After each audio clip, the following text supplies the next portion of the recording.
This is my friend Joy. I've known her my entire life, but we were only acquaintances until the spring of 2016. Joy and I grew up in the same church, but she was 16 years older than me. She moved away with her husband when I was only 7. All of her family lived in Louisiana, so she would come back to visit periodically, but we never got to know each other well. Fast forward to fall 2016. Joy and her family moved back to Louisiana and she was pregnant with her 4th child, David. She and her husband Tom already had 3 beautiful, sweet little girls, and they were ready to welcome this new baby boy into their family. Joy gave birth to David in March of 2017. Everyone was thrilled that he was finally here, and his family couldn't wait to take him home.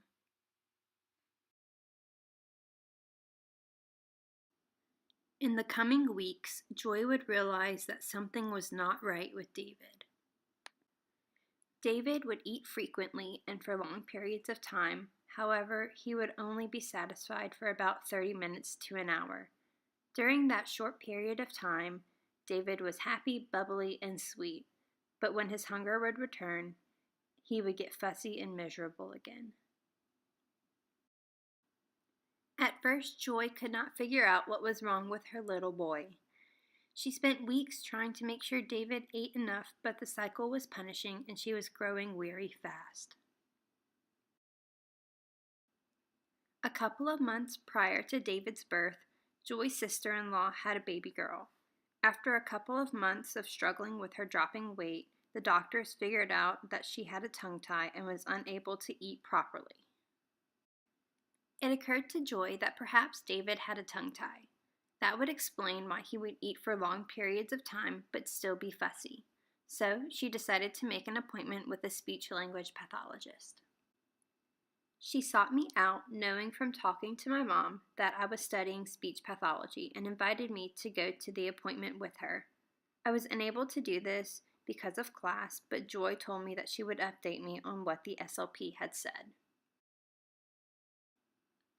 By the time Joy brought David in to see the SLP, she was further convinced that he had a tongue tie based on his behavior. The appointment confirmed that David did have a tongue and lip tie. Now Joy was faced with the difficult decision of whether or not to get it revised. It was a struggle for Joy. She wanted her son to be able to eat well without difficulty, but she didn't want to put him through the pain of having a revision at only 6 weeks old. She asked my opinion and what I would do in this situation since I didn't have the same emotional hang-ups that she had. Having the surgery would mean a week of rigorous lip and tongue muscle stretches every 3 hours in order to prevent the ties from coming back. Then another 2 weeks of stretches every 6 hours. I told her that there are no known negatives to getting a revision. Yes, there will be pain at first, and it will be a tiring process, but it will only last a short while. I told her if it were me, I would go ahead and get the revision for my child. Joy knew she needed to do what she thought was best for her son in the long run, so she decided to go ahead with the revision.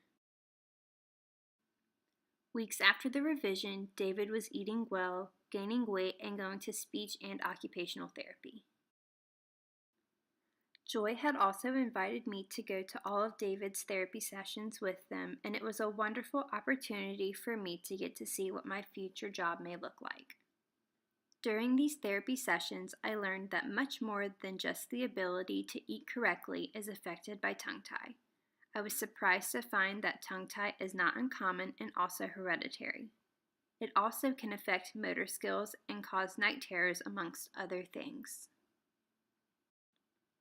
Going to these sessions with Joy made me realize how important it is for babies to be checked for tongue tie when they are born.